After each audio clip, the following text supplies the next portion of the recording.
जलाओगी तुम, शाम की औरतों एक वादा करो।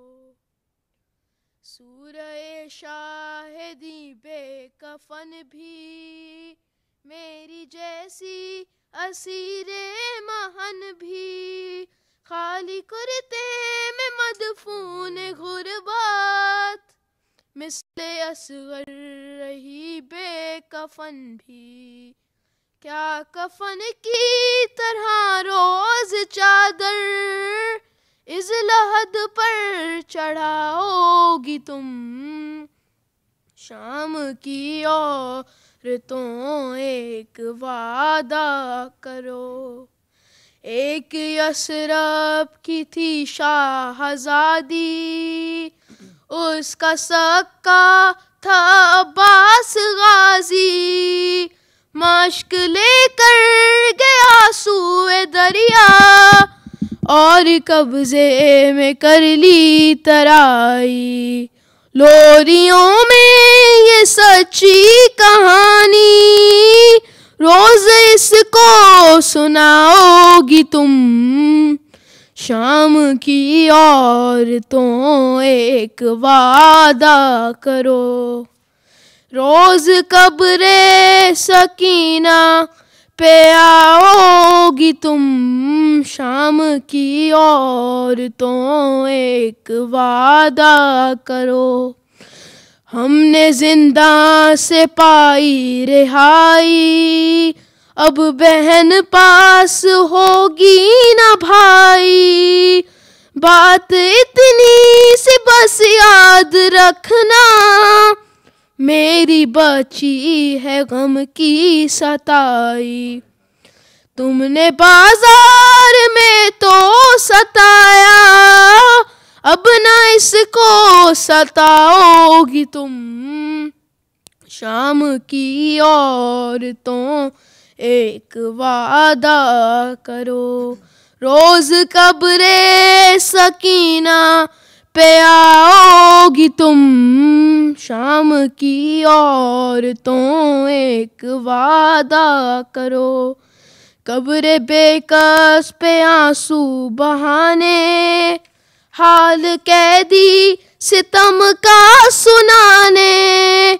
काफिला करबला को चला है, इसके बाबा का चहलुम मनाने। इतना कह दो हमारी तरफ से, इसका चहलुम मनाओगी तुम, शाम की औरतों एक वादा करो। रोज कब्रे सकीना पे आओगी तुम, शामियों की बहू बेटियों से कह रही थी वो अकबर ये रोके। ये अमानत है परदेसियों की, कर रही हूँ तुम्हारे हवाले। मुझसे एक बार बस इतना कह दो, अपना वादा निभाओगी तुम, शाम की औरतों एक वादा करो। रोज कब्रे सकीना पे आओगी तुम, जब तलक लौट कर मैं ना आऊं, आके शम्मा जलाओगी तुम, शाम की औरतों एक वादा करो। सलवात।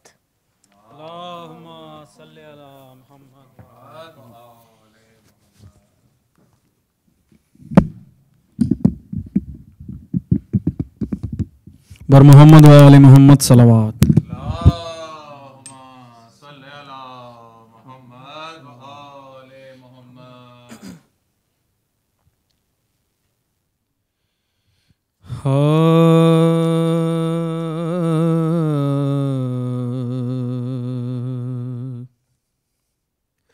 ज़ियाए खून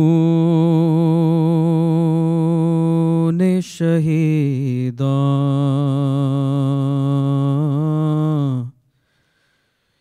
की दिलकशी ज़ैनब ज़ियाए खूने शहीदा की दिलकशी ज़ैनब हुसैनियत के चरागों की रोशनी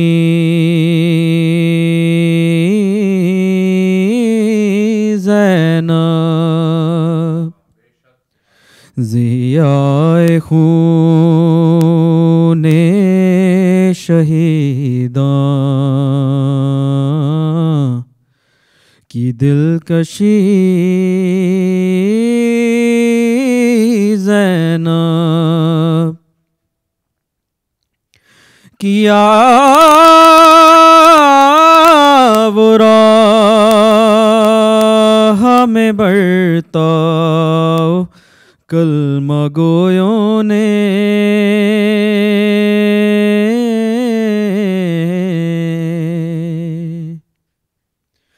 किया वो राह में बरताओ कलमा गोयों ने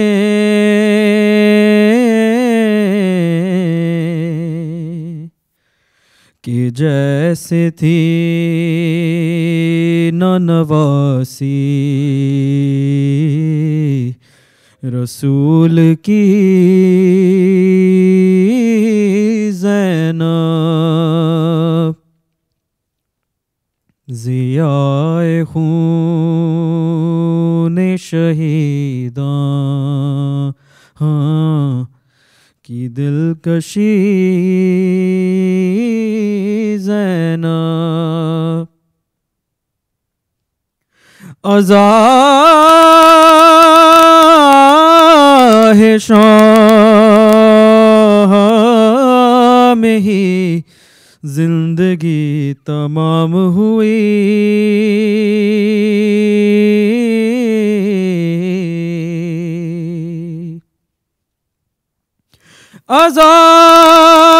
अज़ाए शाह में ही जिंदगी तमाम हुई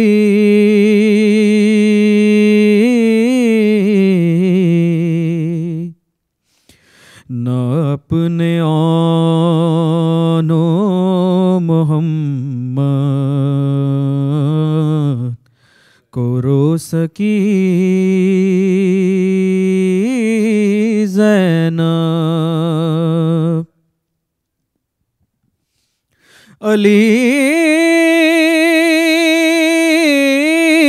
के लाल का लाशा तड़प उठा उस दम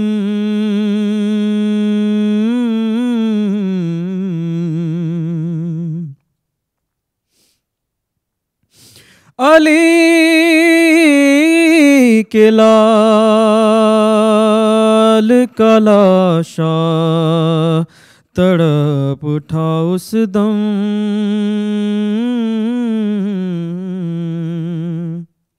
तुम्हारे बाजू में जिस दम रसन बंधी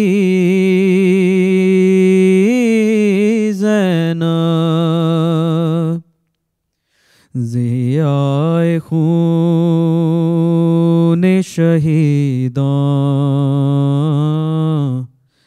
की दिलकशी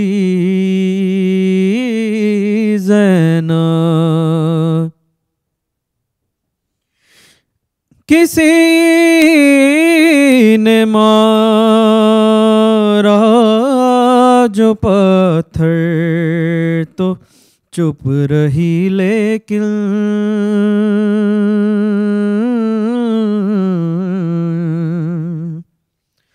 कहा जो बागी किसी ने तो रो पड़ी ज़ैनब। लहू में डूबी हुई बेड़ियां मुहारी की,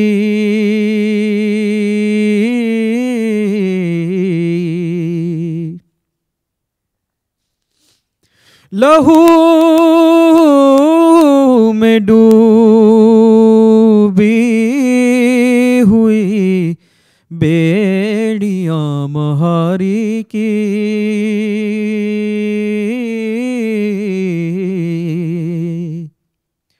सफर में थाम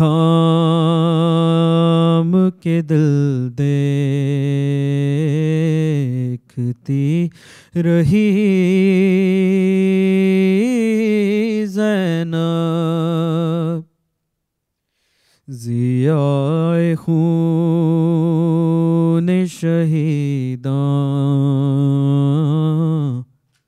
की दिलकशी ज़ैनब।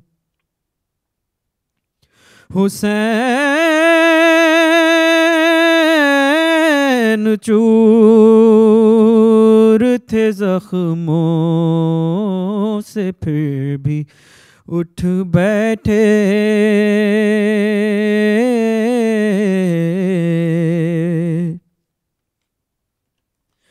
हुसैन चूर थे जख्मों से फिर भी उठ बैठे,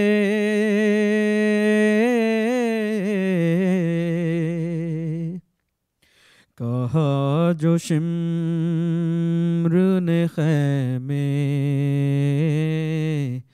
से आ गई ज़ैनब। ज़ियाए खूने शहीदां की दिलकशी ज़ैनब। हिजाब में भी जहाँ से गुजरना मुश्किल था,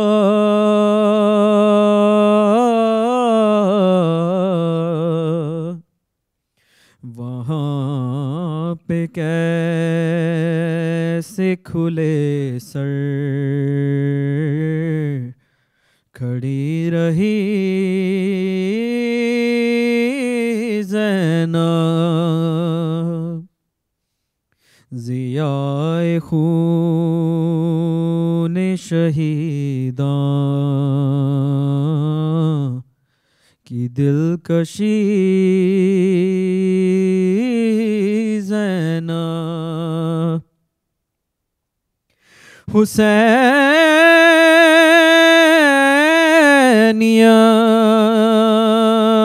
को बका इसलिए निसार मिली,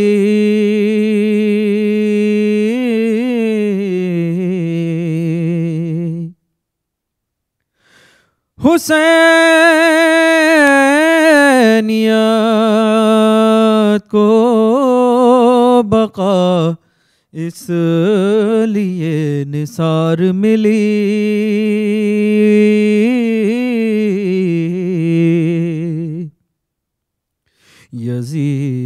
यज़ीदियत के मुक़ाबिल नहीं झुकी ज़ैनब। ज़ियाए खूने शहीदां की दिलकशी ज़ैनब। हुसैनियत के चरागों की रोशनी ज़ैनब ज़ियाए खूने शहीदां की दिलकशी ज़ैनब। बर मोहम्मद वाले मोहम्मद सलवात।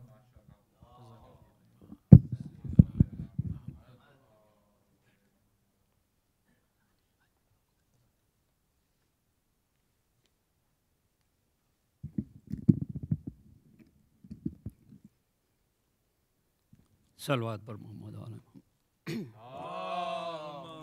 सल्ले अला मोहम्मद व आले मोहम्मद।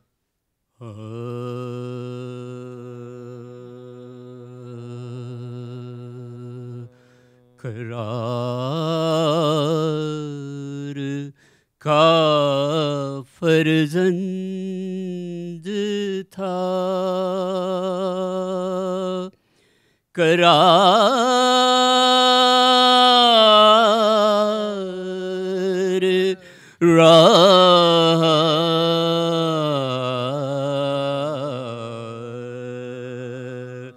करार का फर्जंद था, करार रहा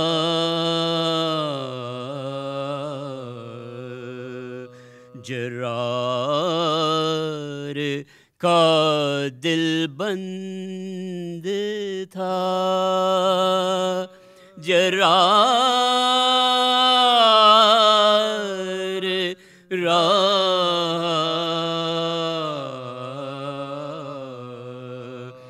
घर में परदेस में और तहे खंजर भी, घर में परदेस में और तहे खंजर भी, जिस बात से इनकार था, इनकार रहा करार का फर्जंद था।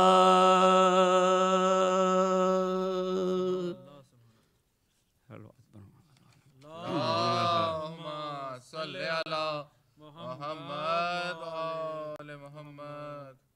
शाफ़े महशर के साथ बस वही होगा जिना में, शाफ़े महशर के साथ बस वही होगा जिना, शाफ़े महशर के जिंदगी जिसने गुजारी है गमे सरवर के साथ, जिंदगी जिसने गुजारी है गमे सरवर के साथ बस वही होगा जिना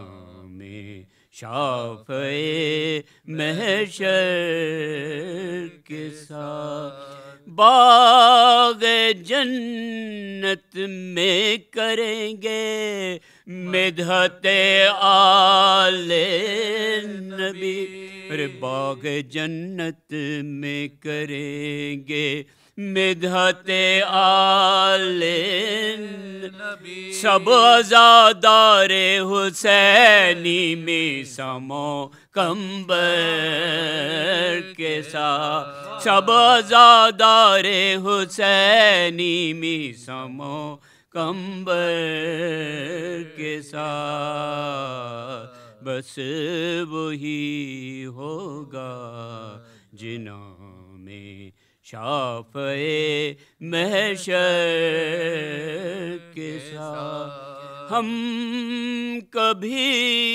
गुमराह हो मुमकिन नहीं ये दोस्तों और हम कभी गुमराह हो मुमकिन नहीं ये दोस्तों है हमारा रब्त बाकी मातमो मिंबर के साथ है हमारा रब्त बाकी मातमो मिंबर के साथ बस वही होगा जिना में शाफ़े महशर के साथ वो भला कैसे लड़ेंगे हज़रते अब्बास से और वो भला कैसे लड़ेंगे हज़रते अब्बास से कर न पाए चार आँखें जो अली असगर के साथ कर न पाए चार आँखें जो अली असगर के साथ बस वही होगा जिना में शाफ़े महशर के साथ फिर गया आँखों में मंजर मश्क का और प्यास का फिर गया आँखों में मंजर मश्क का और प्यास का जब नजर अब्बास आए साकिए कौसर के साथ जब नजर अब्बास आए साकिए कौसर के साथ बस वही होगा जिना में शाफ़े महशर के साथ उससे बढ़कर और क्या होगी कयामत करबला इससे बढ़कर और क्या होगी कयामत करबला गया हल्कू में असे गरबाजुए सरवर के छिद गया हल्कू में असे गरबाजुए सरवर के साथ सीने अकबर में नेज़े की अनी को देख सीने अकबर में नेज़े किसनी को देख कर छिद न जाए शह का सीना सीने अकबर के साथ छिद न जाए शह का सीना सीने अकबर के साथ बेकफन लाशे निगाहों में ते हर गम खार के पर बेकफन लाशे निगाहों में ते हर गम खार के जब चली थी बीबियां जिंदान से चादर के साथ जब चली थी बीबियाँ जिंदान से चादर के साथ, बस वही होगा जिना में शाफ़े महशर के साथ। बरसरे महशर ये बख्शे का वसीला है समर, बरसरे महशर ये बख्शे का वसीला है समर। मिधते ज़हरा लिखो तुम सूरे कौसर के साथ, मिधते ज़हरा लिखो तुम सूरे कौसर के साथ, बस वही होगा जिना शाफ़े महशर के साथ। जिंदगी जिसने गुजारी है गमे सरवर के साथ, बस वही होगा जिना में। अल्लाहुम्मा सल्ले अला मोहम्मद व आले मोहम्मद। फातिहा।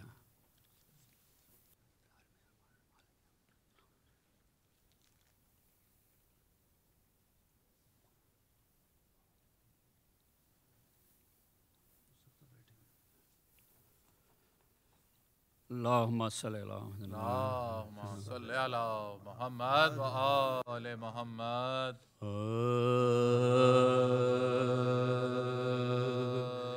यसरब से करबला के मुसाफिर करीब हैं, यसरब से करबला के मुसाफिर करीब हैं। लुट कर फिरे वतन से अजब खुश नसीब है, लुट कर फिरे वतन को अजब गम नसीब है।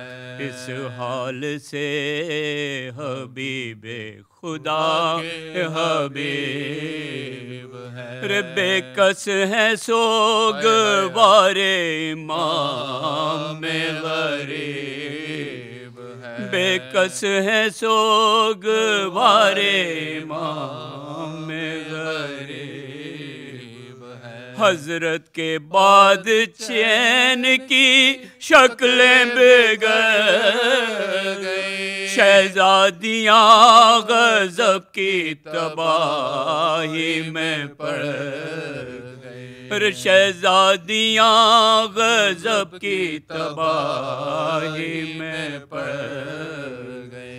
सब शहर में अजीब तला तुम है जा बजा, सुगरा को फरते गम से नहीं होशे दस्तो पर लेटी हुई है सैन में मुँह पर लिए,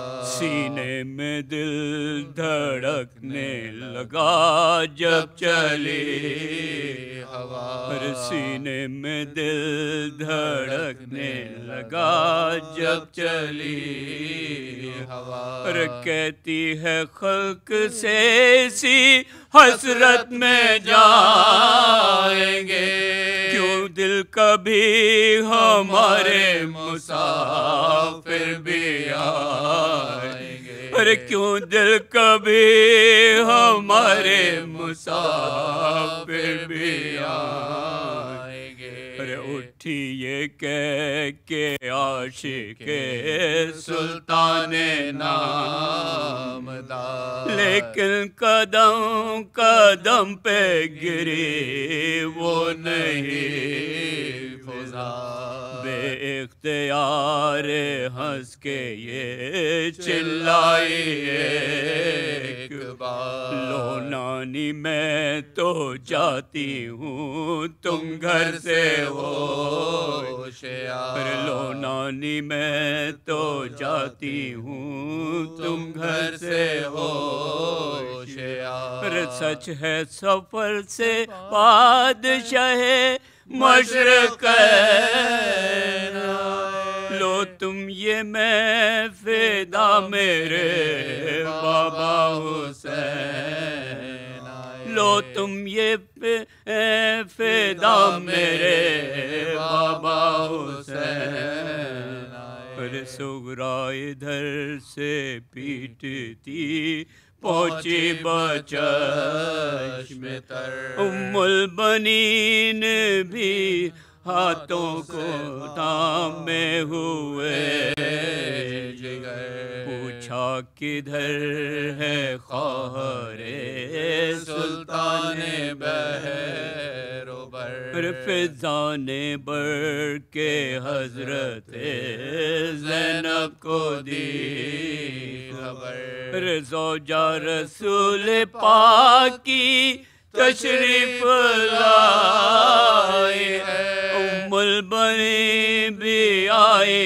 हैं, सुगरा भी आई है, उम्मुल बनी भी आई हैं, सुगरा भी आई है, अरे मातम की सबके पास जो पहुंची वो नेक रोने लगी पुकार के सैदानियाँ तमाम, कुलसूम बढ़ गई पे ताज़ी में चल का, उठी काह खींच के ज़ैनब पे सलाम, गिरने लगी तो बाजुए फिजा पकड़ लिया, सुगरा को देखते ही कलेजा पकड़ लिया, सुगरा को देखते ही कलेजा पकड़ लिया, सुगरा के मुंह को देख के रोते थे सब के सब, बीमार लेके नाम पिदर पीटती थी जब, कहती थी मल के हाथ गजब हो गया,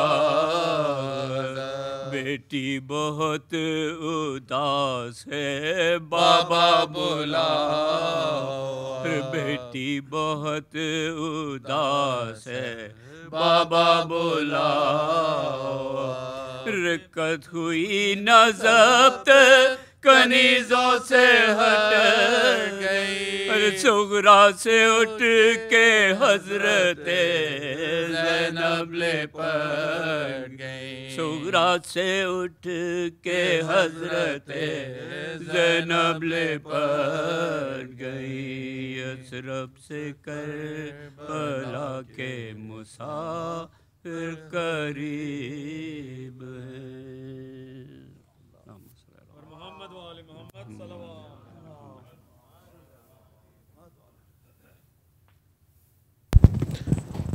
First, can I request everybody who's sitting in the back to please come forward? All the kids in the middle and also in the back, please come forward with a loud salawat.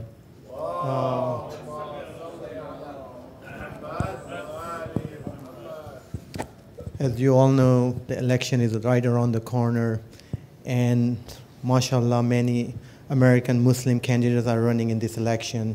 And one of these candidates is Zahra Sultanwala. She's running for DuPage County Board. Her father is here. He's going to give a very quick overview of what she has to offer for our community. So please welcome him with a loud salawat.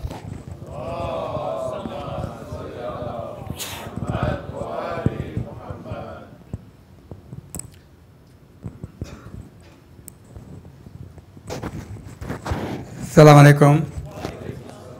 So, my name is Hatim Poonawala, and my daughter is Zahra Suratwala. He's standing for DuPage County Board from District 1. Now, District 1 includes like some of the suburbs of DuPage County, they include Addison, Roselle, Bensonville, Elmhurst, Bloomingdale, Wooddale, Itasca, Medina. So any of you living in those suburbs, and when you go for vote, please vote for Zara Suratwala. Basically, there's early voting tomorrow and also of course, on Tuesday. And she's been preparing for it for a long time. She's very much excited to be standing for this election. She feels very wholeheartedly that she can do a lot of things for our community, basically. You know, basically, DuPage County is very much, I mean, Zara is standing on a Democratic ticket. DuPage County is predominantly, Republican, and it's very much like there are 18 members on the board. Now, all of them, there is no representation of the minorities at all. You see, out of 18 members, there are only like one Democrat,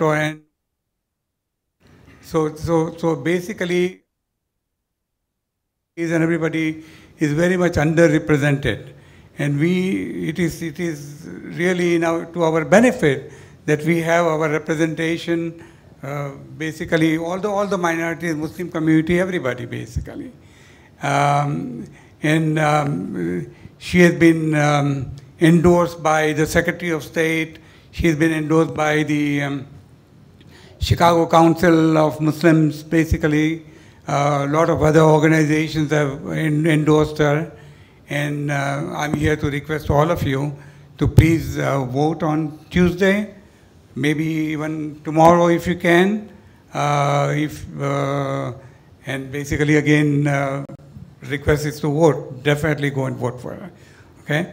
Thank you. Shukran. We will have these flyers, and they're going to be available by the exit. So anybody want to take it, please take it from me.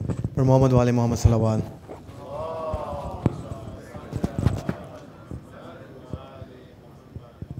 And now I humbly request our respected guest speakers, Seyed Hadi Yassin, to the member with another loud salawat.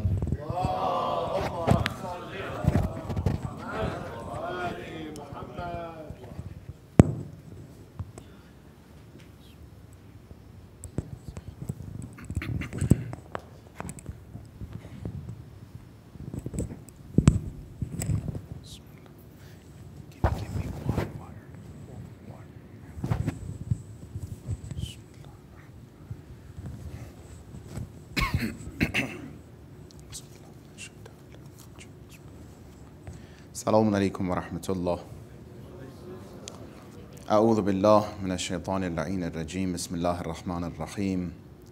الحمد لله رب العالمين. الصلاة والسلام على سيدنا ونبينا حبيب قلوبنا وطبيب نفوسنا وشفيع ذنوبنا أبي القاسم المصطفى محمد.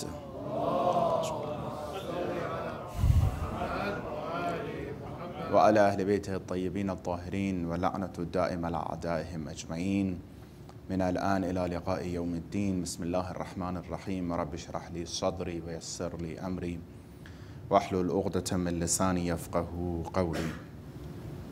السلام عليك يا أبا عبد الله وعلى الأرواح التي حلت بفنائك. عليك مني سلام الله أبدا ما بقيت وبقي الليل والنهار، ولا جعله الله آخر الأهد مني لزيارتكم altogether. السلام على الحسين وعلى علي بن الحسين وعلى أولاد الحسين وعلى أصحاب الحسين May Allah inshallah accept our prayers, our dua, our amal, our mourning for Ahlul Bayt inshallah, and Aba Abdullah, and inshallah make it reward and dhakhira for dunya wal akhirah. Recite another salawat and gift it to Muhammad wa Ali Muhammad.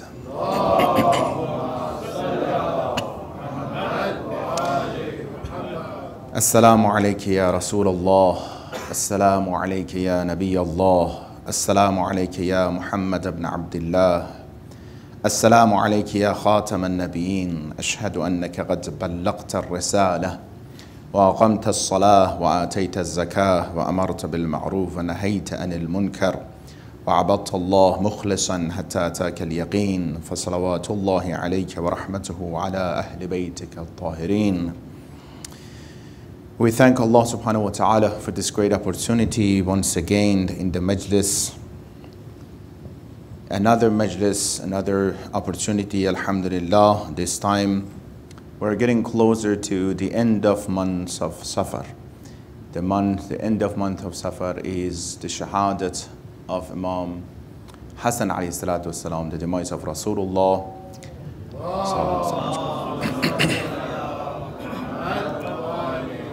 And according to a strong tradition, the Shahadat of Imam Rida alayhi salatu wasalam, the last day of month of Safar.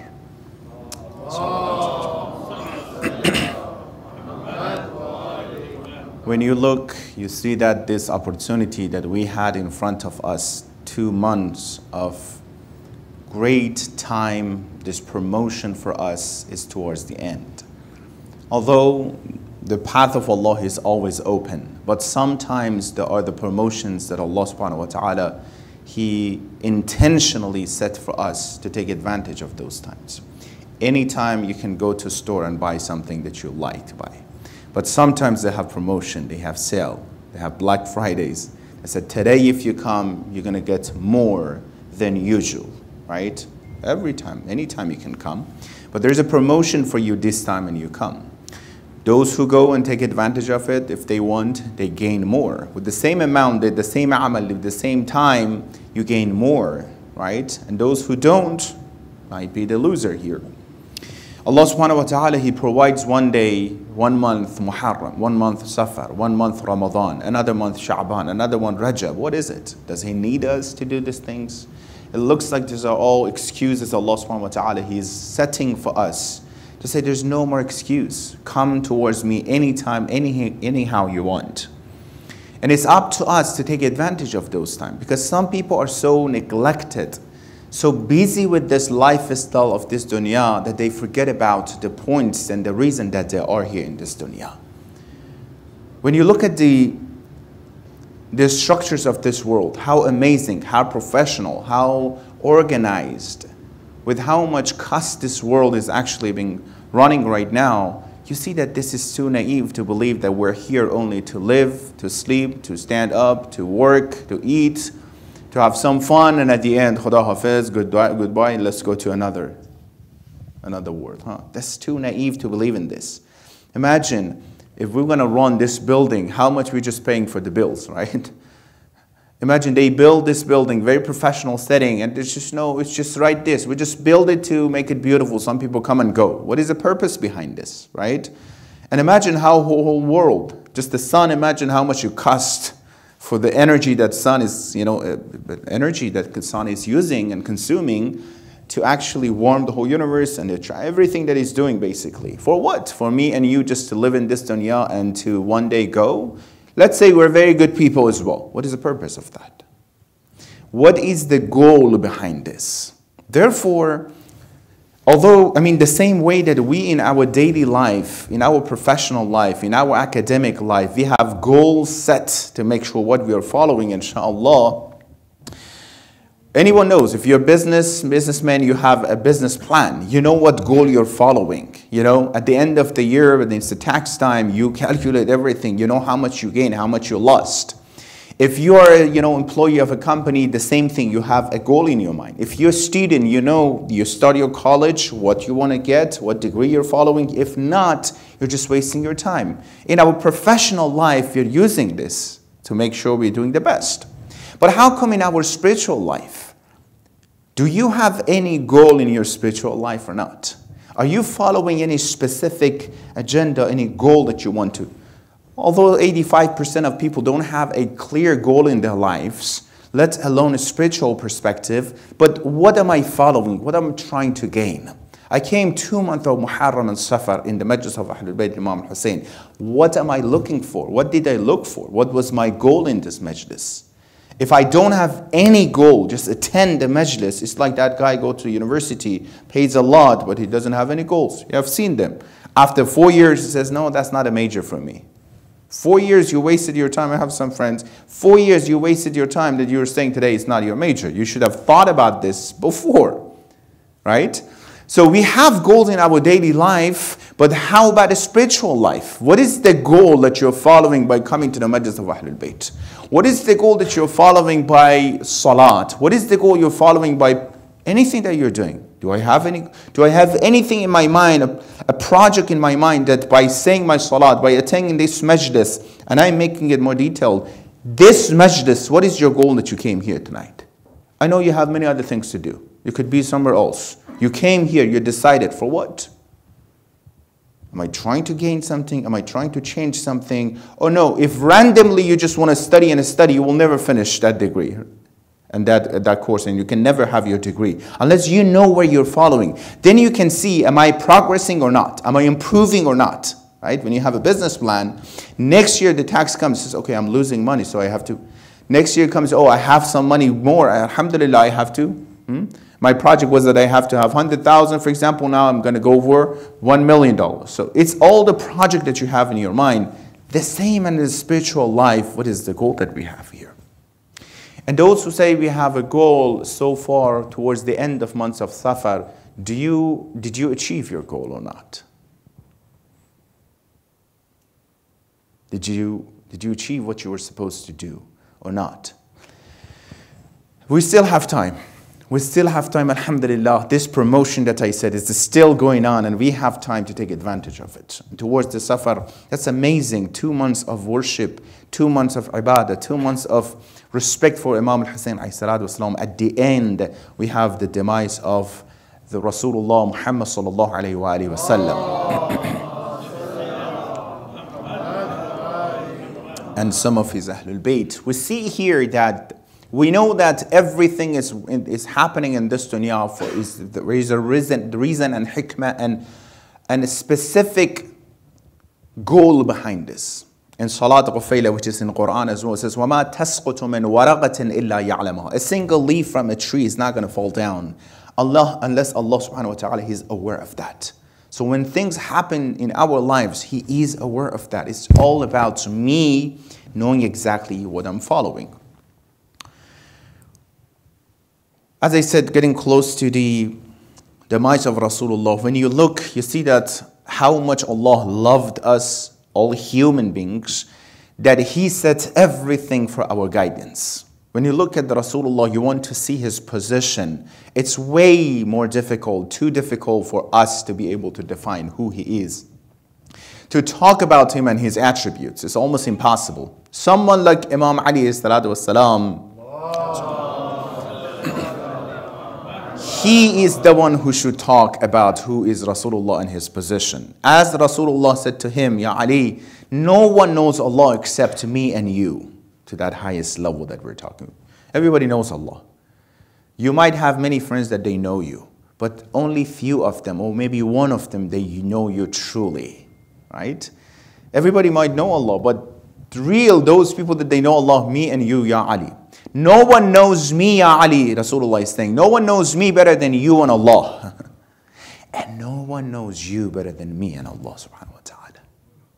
Therefore, it's clear. We shouldn't talk about Rasulullah. We cannot define the way that we're supposed, but we have to ask help from Ahlul Bayt to help us to talk about. If I want to simplify it for you, Rasulullah, look at someone that, when you look, you see that Allah subhanahu wa ta'ala, He wanted to put all the beauties, all the attributes, all the khair and goodness that you can find, possibly Allah created for human beings. He wanted to put them all in one collection and one exhibition to show it to human beings and to show it to the whole world. I want to say it again. The whole khair, the whole goodness, the whole attributes, anything beautiful you find in this world for human beings, Allah wanted to put in one collection to show it to whole universe. Who is that person? Muhammad sallallahu alayhi wa sallam.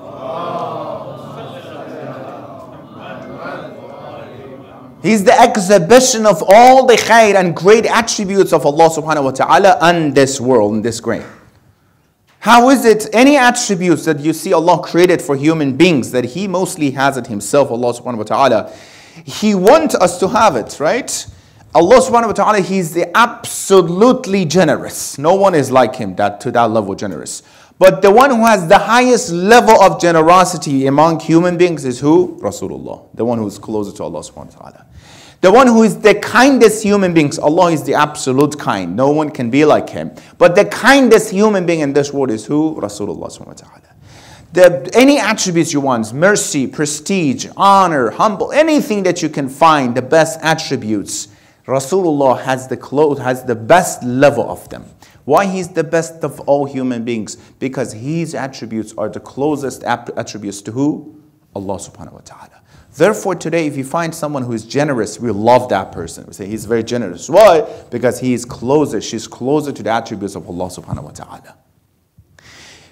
When we see that Allah subhanahu wa ta'ala, He sent Rasulullah for us, therefore Rasulullah is the one, we call it Khatamun Nabiyin, is the one who actually is the seal of all prophets. 124,000 prophets came for the sake of this religion, Islam, the last religion that Rasulullah finished this. The mission of 124,000 prophets. He finished the mission of all of them.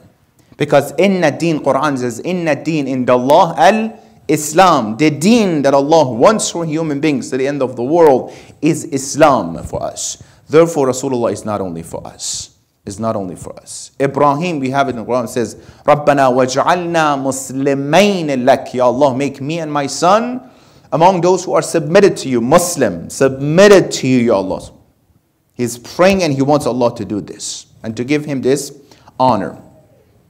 But the question comes here that Alhamdulillah, Rasulullah with such a great attributes and amazing points, that anywhere in Quran, almost close to anywhere, we see in Quran the name of Allah subhanahu wa ta'ala, the name of Rasulullah comes with the name of Allah subhanahu wa ta'ala, next to each other, very close to each other. How is it possible that human beings get to this level, that His names, it's so close to the name of the Creator all the time?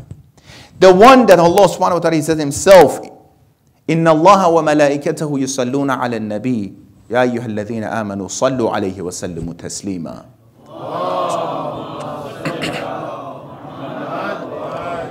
What happened that he's so close? Because when it comes to the Muslims and the figures and in the history of Islam, sometimes, alhamdulillah, we have these beautiful names, but we tend to just put them somewhere in the corner and praise them. Alhamdulillah, we have Rasulullah, alhamdulillah, Imam Hassan, alhamdulillah, Imam Hussein. So what made them so successful to reach to this level? Rasulullah is not like angels to be forced to be good. He's actually higher than angels. Why? Because he could do whatever he wanted. But he decided to follow the path of Allah subhanahu wa ta'ala better than all of us.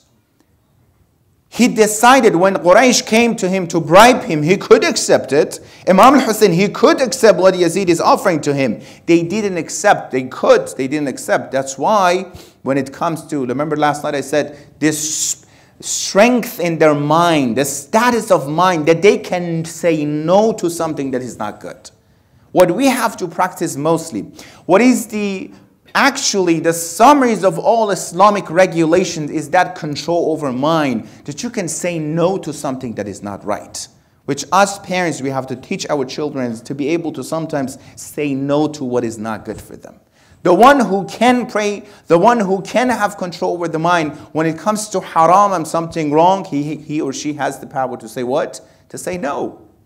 This much power they have. When it comes to spend time on something that is not important and wasting time, they have power to say no to it.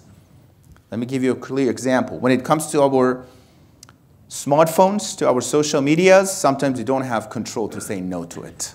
When you go to Instagram, you want to go for 15 minutes, When you open your eyes, you say, oh my God, it's been 3 hours I'm spending there, right? When it comes to social media, to other things, to video games, we want a specific time, but sometimes we don't have enough power to say no to it at the moment. Well, what Islam comes, the whole thing Islam says, you should have power to say no to your nafs, to your ego, whatever name you want to put, to your ego, to yourself, when you have to order your nafs. You have to order your nafs, not the nafs orders you. In Ramadan, if you talk to your non-Muslim friends, you said, I'm fasting the whole day. And for 30 days, they said, you don't even drink water? Nothing? You should be dead by now. They can't even imagine that it is possible that you can say no to it. But you do. You can because of the control that you have. And that is what we see that Islam is promoting this. What is Ahlul Bayt? What is Rasulullah? The messages that are coming from them to tell us to do this for this sake. But what made these people like Rasulullah to this level that they are so successful, so amazing in their daily life as well, that they actually became the role models for the whole world? When you look, you see that, as I said, in ayat of Quran shows that they are here to guide us. They are here to show us not how to pray necessarily, not how to fast necessarily. No. These are one of the pieces, salaters, one of the pieces of Islam, the whole process, as I said last night. They came to teach us how to live in this world, dunya, in this world. They came to show us the best lifestyle that we have to follow.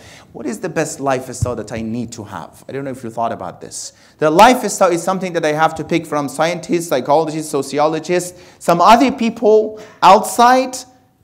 When you look, the science is relative. It's changing all the time. When you look at psychologists, the majority of the theories that are promoting are the theories that happen to themselves, some events, some issues. Freud, some issue happens to himself when he was growing up, and he says it should be this way.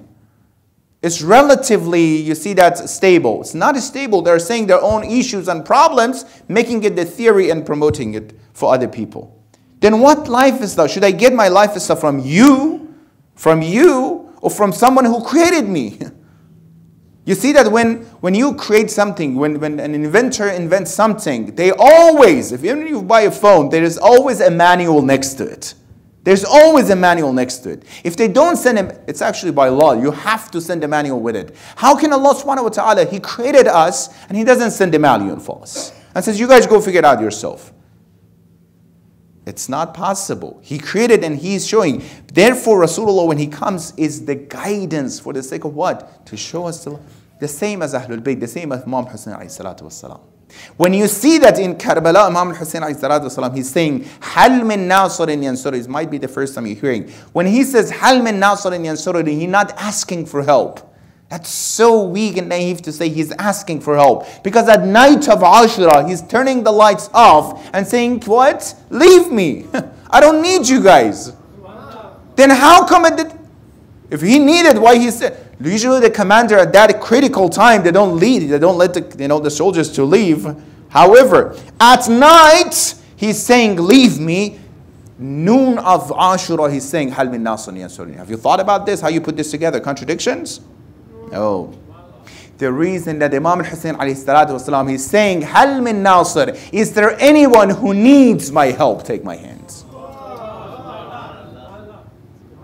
He's going to make sure at night of Ashura, there is no one impure among the pure soldiers of him.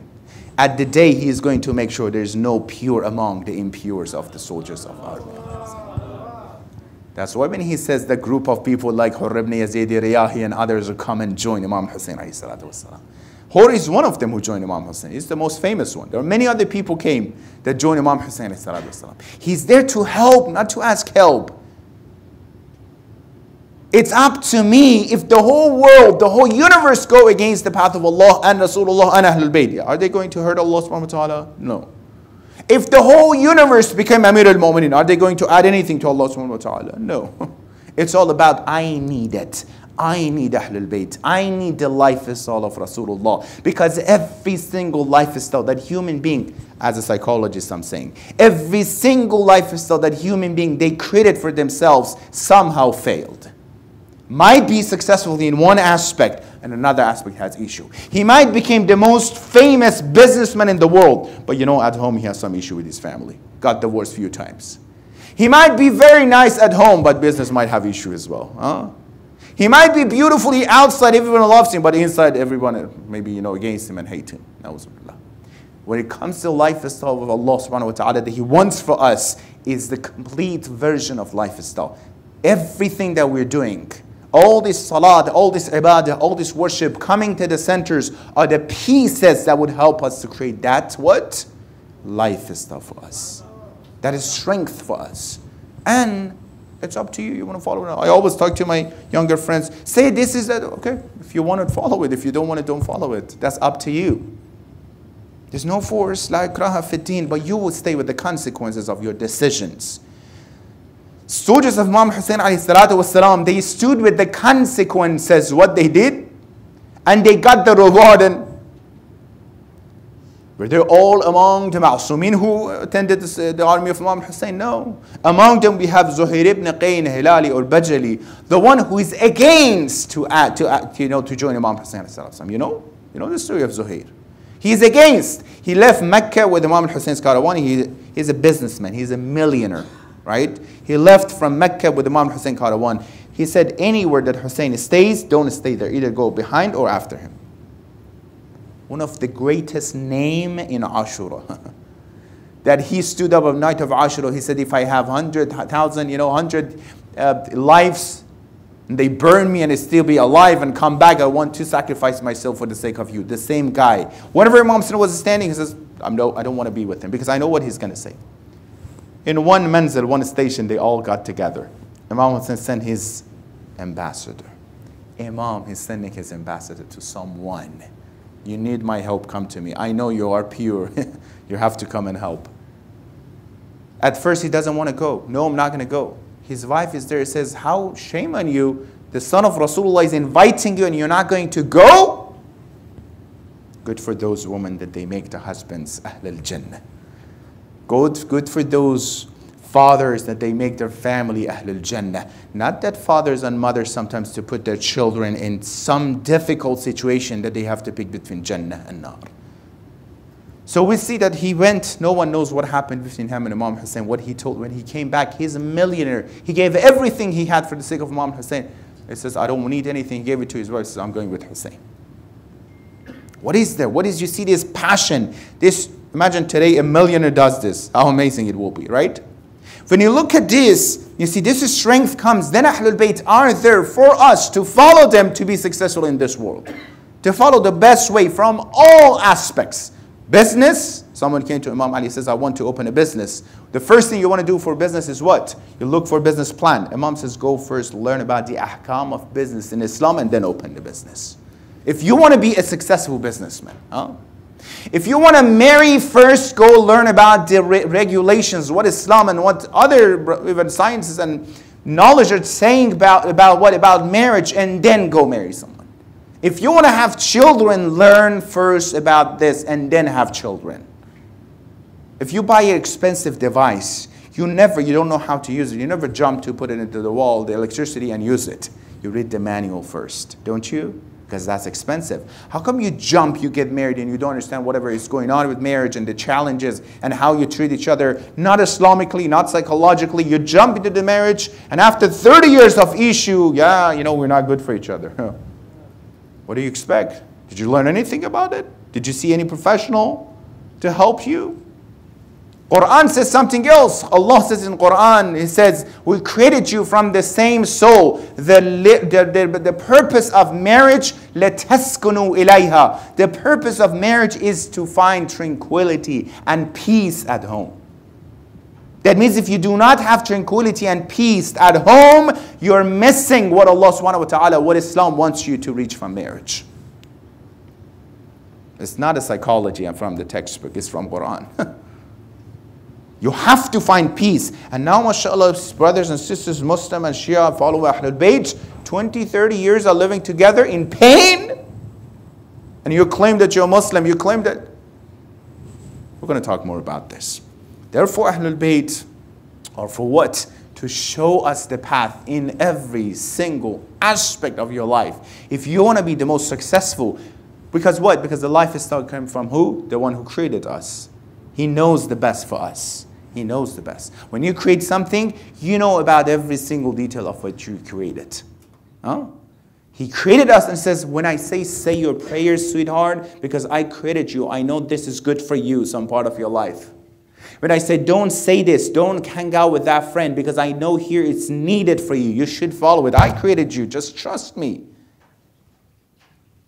Matter of fact, the whole reason behind committing sins, you know what it is? Because we do not, at that moment, we do not trust Allah subhanahu wa ta'ala. Na'udzu billah. If I trust Allah at the moment as my creator, I wouldn't do that. He said, don't do it. Let's go back to a question I asked. What is about Rasulullah, Ahlul Bayt? What is about Rasulullah himself that he reached that level, that high level? I have to understand this. Let me ask you this question. What is the highest title that you can imagine for Rasulullah Muhammad sallallahu alayhi wa alihi wa sallam? The highest level, the highest title that you think Rasulullah has is what? Rasulullah, we have other Rasul as well, right? We have, what is it? Habib of Allah. I'm pausing a little bit so you think about this. The most important, the honor that Rasulullah subhanahu wa ta'ala, you know this answer by the way. You repeat this every single day. At least 10 times. A lot. Every single day. The answer of this. What is the honor that Rasulullah he's having? And he's so proud of this.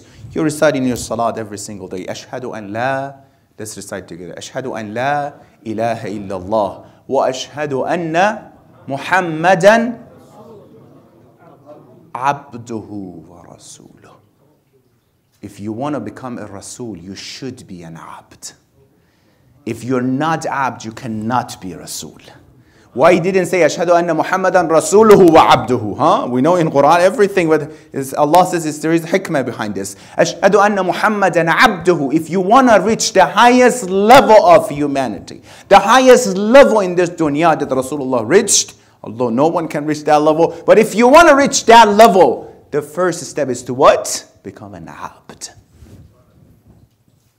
These are not my words, these are not the scholars' words, these are the salat that we every single recite every day. Ashhadu anna Muhammadan abduhu. The abd of who? What is the meaning of abd? I would like my audience to be active and look at every single lectures academically. Don't be passive. Think about this. Critically ask question. What is it? Why? What it should be this way? So we can move forward. Right? In the classroom, you ask after that. Not during the lecture after that, inshallah. So you ask, you're participating, you're actively listening to that, right? So when you look at this, you have to ask, what is this abd? Abd of who? The same God that, first of all, Rasulullah, with this kindness that he has, amazing personality that he has. When you look at the abd of who, that Allah subhanahu wa ta'ala is saying, لَوْ عَلِمَ الْمُدْبِرُونَ عَنِّي كَيْفَ اشْتِيَاقِي بِهِمْ لَمَاتُوا شَوْقًا عَلَيْهِ. If those people who do not have a good relationship with me, not you guys, alhamdulillah, those who do not talk to me, say this hadith to those friends that they don't practice. Those who do not follow me, Allah subhanahu wa ta'ala is saying, if they knew how much I love them and how much I'm eager to have them back, they would have died for that sake and for that eagerness. The same God subhanahu wa ta'ala, that he said, كَتَبَ عَلَى نَفْسِ الرَّحْمَةِ. He could force us to follow him like angels, right? But he kept us free, with free will, to decide to follow him. With this hikmah and mercy that Allah subhanahu wa ta'ala he has for us. In Quran we recite, he says, مَنْ ذَا الَّذِي يُقْرِضُ اللَّهَ قَرْضًا حَسَنًا. Is there anyone gives us loan? Oh, you need loan from me? He put himself, he's bringing himself down for us. Give me some loans I need. Like what? هَلْ مِن نَاصِرٍ يَنْصُرُنِي. You got it? Where Imam Hussein got it from? Man zalladhi yuqrizullah qarsan hasana. Ya Allah, you need qars, you need loan from me? You have everything. I owe everything I have. Everything is from you, Ya Allah. He says, no. give it to me. That means I'm going to help you. I'm going to help you. The same that Imam Hussein says, when you look at here, it says how much Allah is looking. Allah is looking for us, not we are looking for Allah. Ahlul Bayt, Imam of Asr is looking for us, not we are looking for Imam of Asr. You heard about that person, Ali ibn Mahziyar, that he, 40 years he went to Hajj, not today with the airplane, a few hours. That time that it would take him 6 months. 40 years he went to Hajj to see Imam of Asr, Imam Mahdi alayhi salatu wasalam in Hajj. 40 years he couldn't see. The last Hajj, Allah gave him the tawfiq. He could see Imam of Asr. The first thing that Imam asked him, you know what it was? It's amazing. Imam says, Inna natawaqqa'uka laylan wa naharan. We were expecting you every single day and night. Where have you been? He came 40 years. Imam says, no, we were waiting for you. There was something you were not ready for that. The reason I cannot see my Imam because of the hijabs in front of me, not because of Imam is an occultation. Imam is not an occultation. We have the tradition. Occultation, you know what I mean. He is an occultation. But the reason that I cannot see him because of my amal, my action. I was supposed, these eyes are so beautiful that I was supposed to see Imam of Asr with these eyes, but I look at something else that was not worth it on my phone and my laptop. There was a young person, he put on his laptop a sticker, it was written, Alam ya'lam bi anna Allah yara. Don't you know that Allah is watching you? His non-Muslim says, what is it written in this? He says, nothing. He says, no, tell us. He says, it's a contract between me and Allah. What is it? Every single time I might look at something that I'm not supposed to look, I'm saying Allah is present in front of you. You have a contract with Allah subhanahu wa ta'ala. You're not. With this eyes, He trusted He gave you the eyes. He trusted He gave you the ears. You have the potential to hear the beautiful things with your ears. Don't waste it. Don't waste it with something. Therefore, we have in front of us Rasulullah with this amazing personality in Ahlul Bayt. Therefore, let's not put them somewhere, just praise them. MashaAllah, in our poetry, in our lectures, and everywhere. Imam Hussein, Rasulullah. Ahlul Bayt, MashaAllah, very nice. Okay, very nice. Thank you so much for letting us know. But how close is my life to lifestyle of Rasulullah? Am I following Rasulullah in action or not? I'm going to talk more about this. Our responsibilities towards Rasulullah subhanahu wa ta'ala. Number one, the responsibility that we have towards Rasulullah. Surah Hujurat is saying, Ya ayyuhalladhina amanu, la tuqaddimu bayna yadahi Allahi wa rasulih. Do not go ahead of Rasul. Do not go further than him. Matter of fact, don't go too far after him or behind him. You have to walk with him, whatever he says. Don't add what you want, you think. Salman and Amir al-Mu'minin, they were walking together. And they were walking and they were passing a garden. A gardener was there as well. He saw two people are going. When he looked, he said there's one foot, actually, for one person's footstep. Two people are going, there should be four. There's one, actually, for one person. He followed them. He saw Salman is putting his feet in where? In the footprints of Amir al-Mu'minin. It's just a symbol to show he was following Amir al-Mu'minin to this extent. Quran says the same thing. Follow Rasulullah to that level. Whatever he brought for you at that time in religion, Allah wanted Islam to be the last religion. All prophets introduced Rasulullah to be the last prophet. We have in Bible, we have in Old Testament. With all due respect, we were in the church and we talk about this verse that in Bible is talking about the comforter that will come at the end of the time. Jesus says, He will come, He will tell you something that I cannot tell you. And we asked the priest, and the poor guy, was thinking about 10, 15 minutes, and he didn't know what to say. We have it, everyone prepared this situation for Rasulullah. Therefore, any hukm, any regulations and ruling He set for us, halal Muhammadin halal ila yawm al-qiyamah. To the end of the world, there are halal, wa haramuhu haram ila yawm al-qiyamah. What He says halal is halal to the end of the world. What He says haram is haram to the end of the world. Remember last night I said about wine, about alcohol? 1400 years ago, He says no to alcohol. Now the scientists say something else. Now Oxford say, no, this is halal. No, this is not okay. Right? Halalu halal ila yawm al-qiyamah.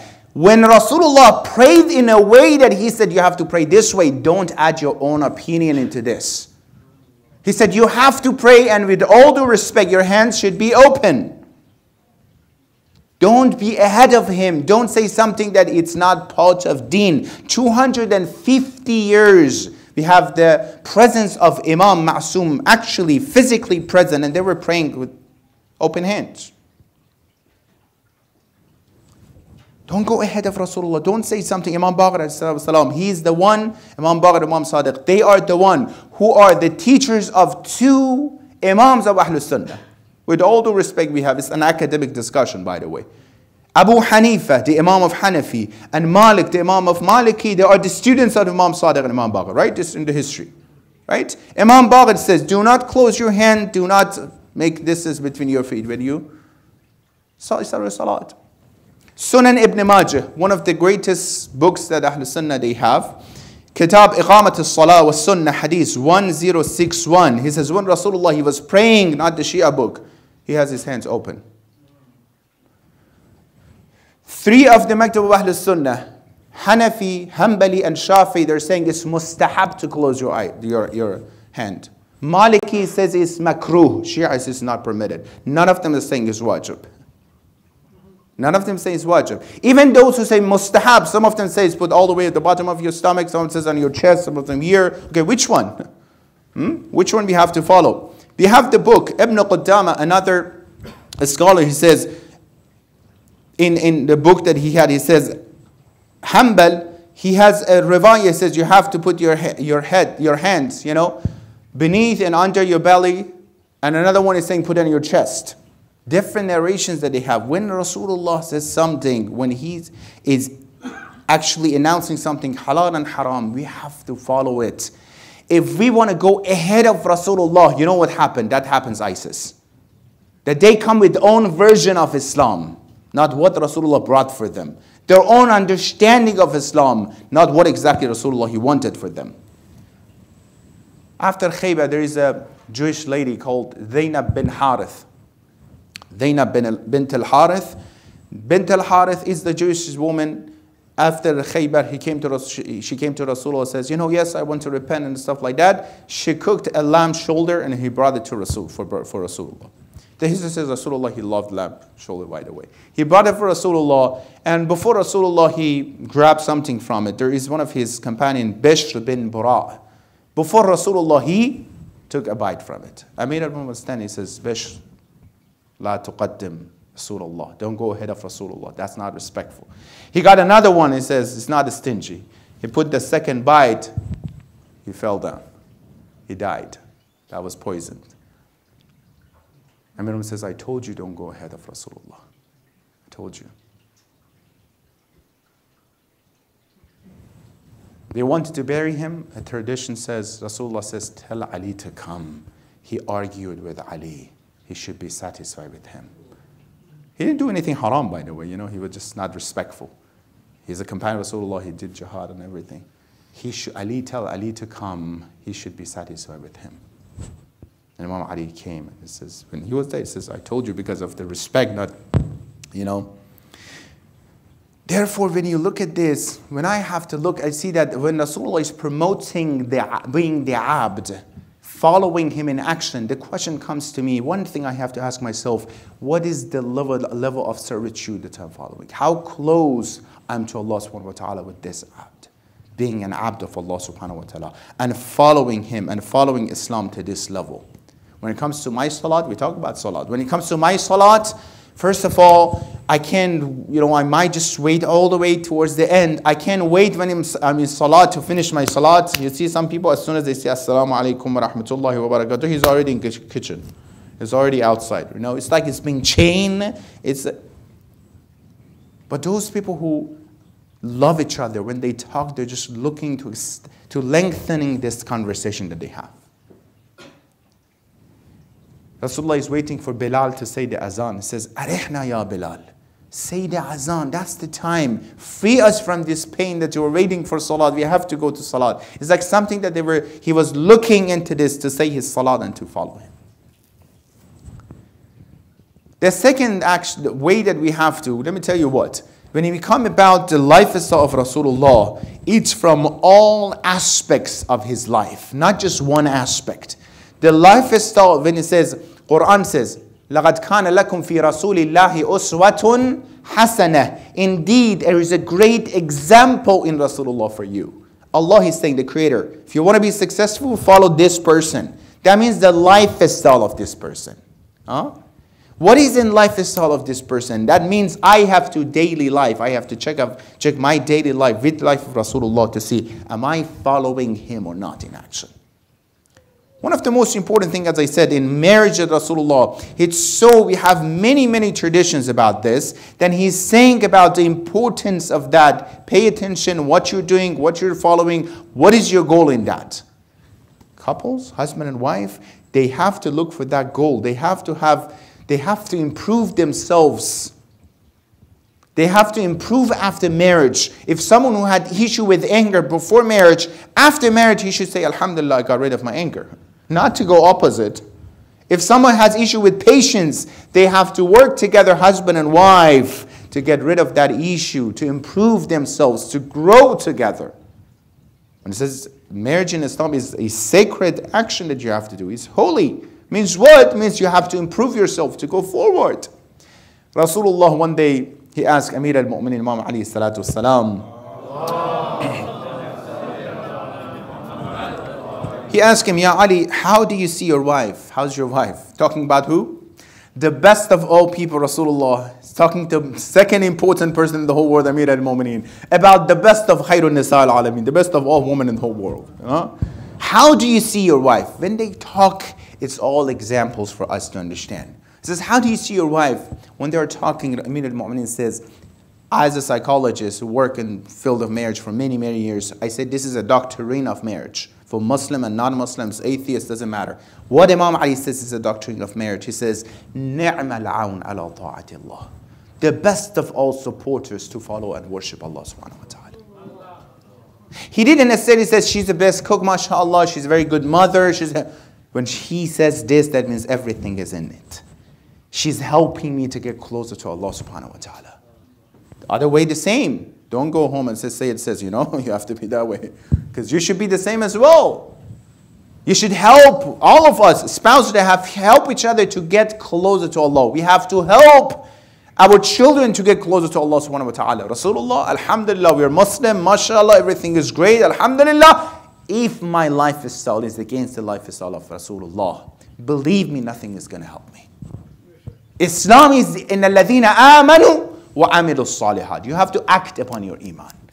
People of Kufa, they liked Imam al-Hussein, but they are the worst of all people that we know today. Believe me, one day our next generation would sit down somewhere and would judge me and you today, what we did.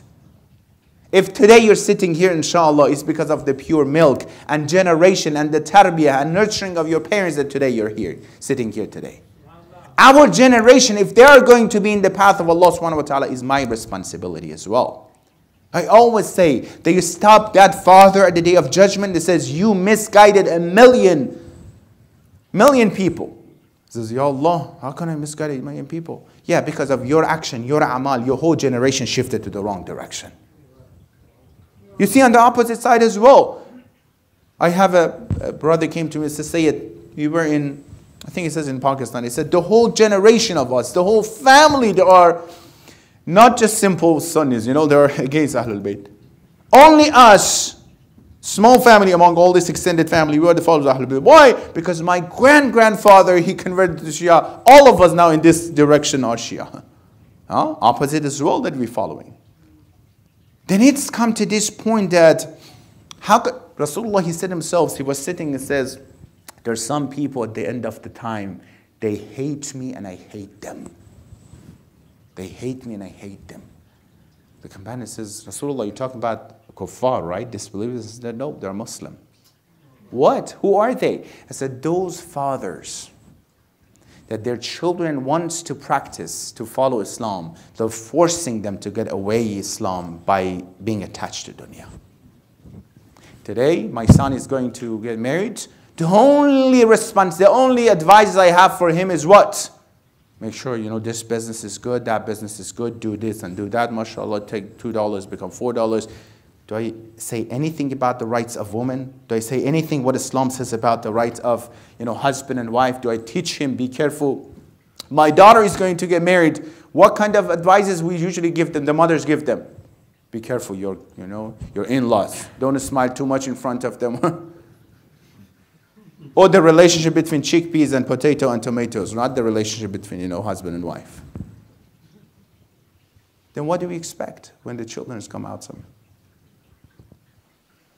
Then we talk to that, yes, we are 30 years together, we have this issue. What happened? What is the issue?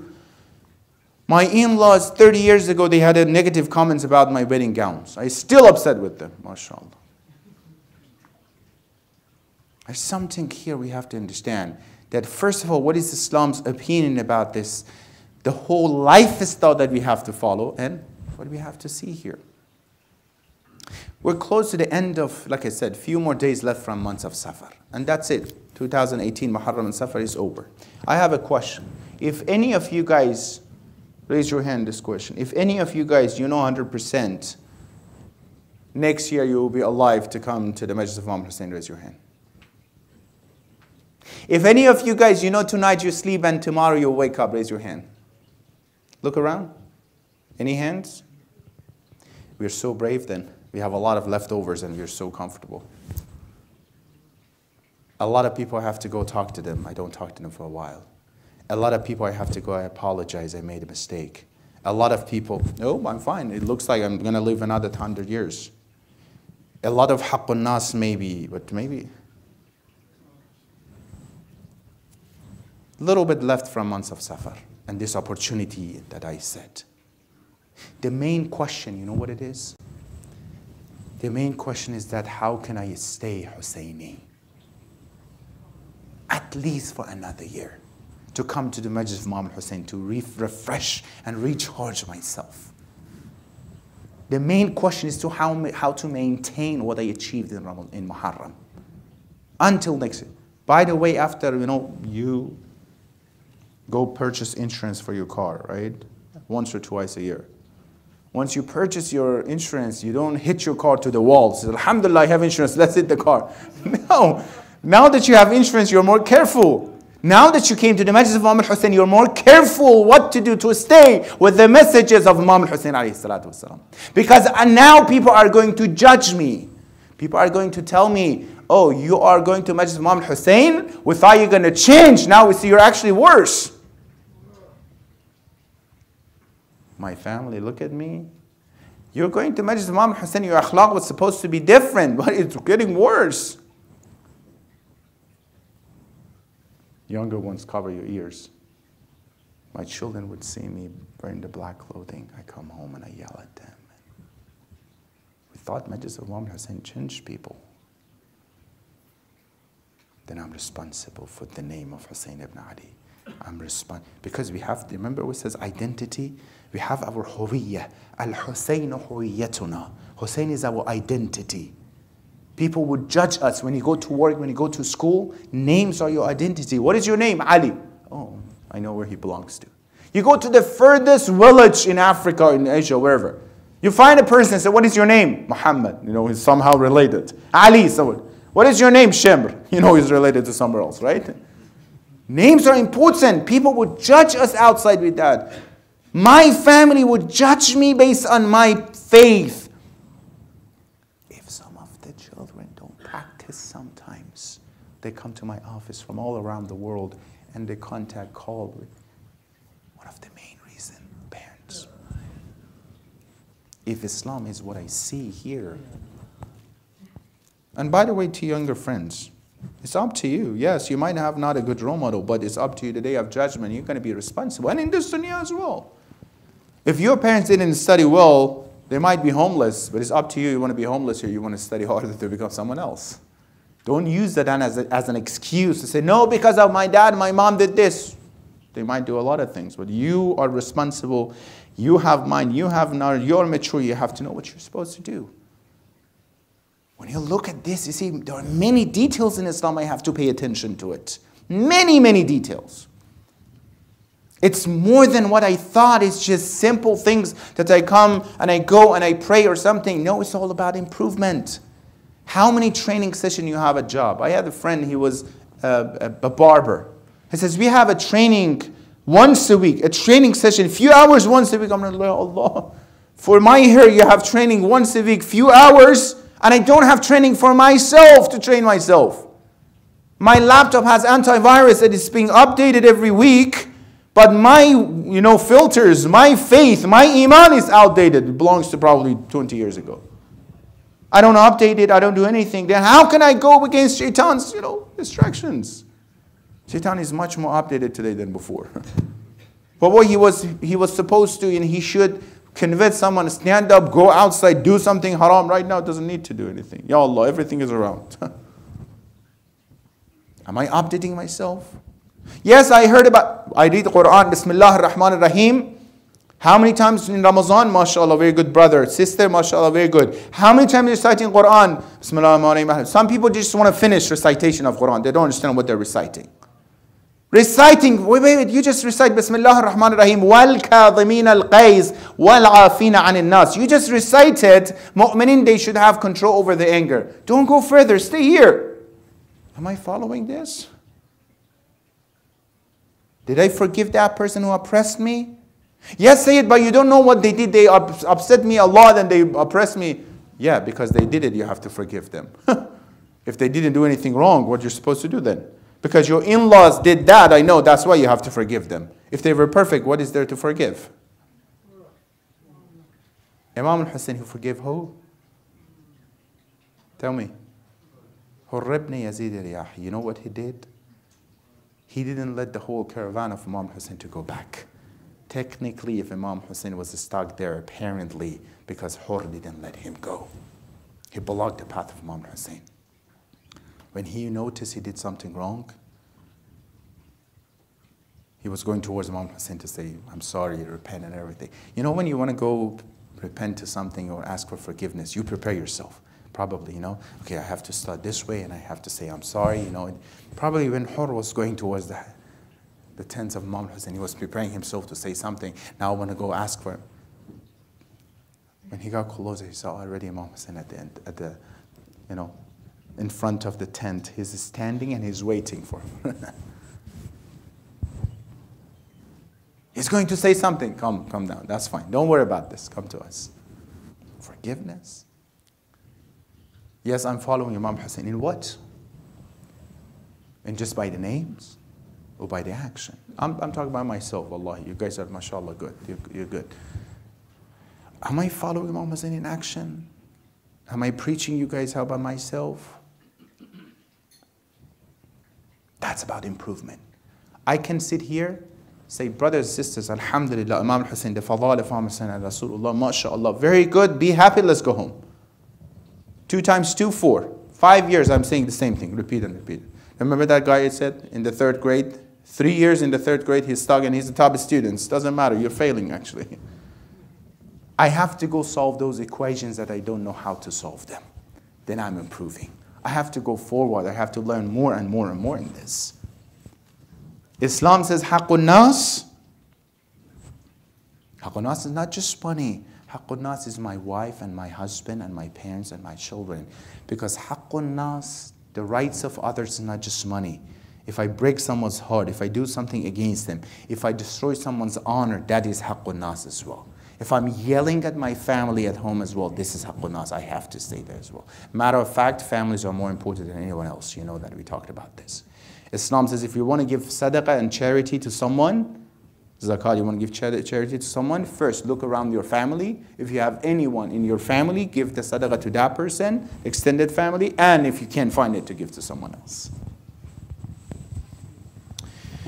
Then there are a lot of things we have to pay attention to improve this, to see that now, alhamdulillah, we're different and we're looking for the imam of our time, inshallah. Let me finish with this. The second important responsibilities that we have towards Rasulullah Muhammad sallallahu alayhi wa sallam.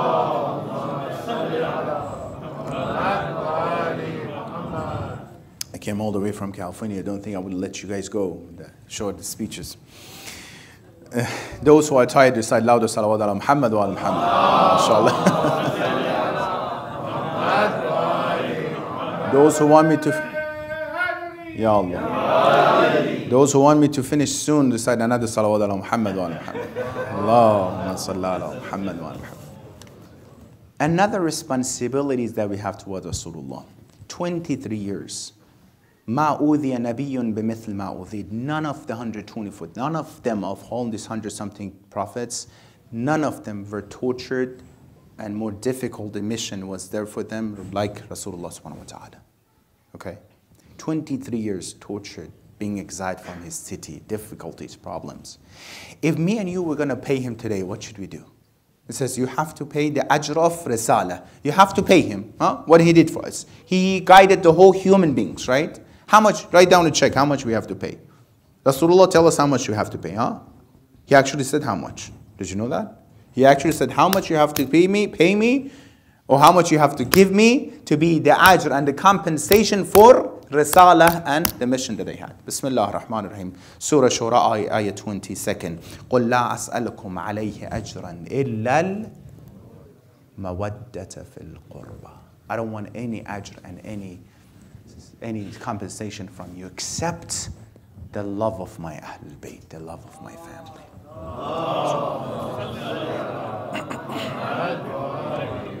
Nuh.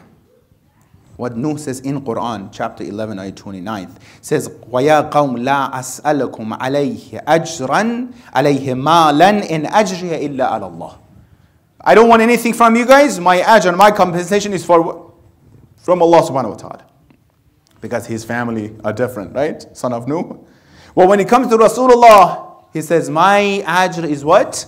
Love of my Ahlul Bayt. And I'm asking you something. Yeah, some people would say, Ahlul Bayt are a bigger one. Let's say whoever is the wife of Rasulullah. But Rasulullah and Allah would not make love of, not infallible, not ma'soom as a compensation for the ajr of Risalah and prophethood.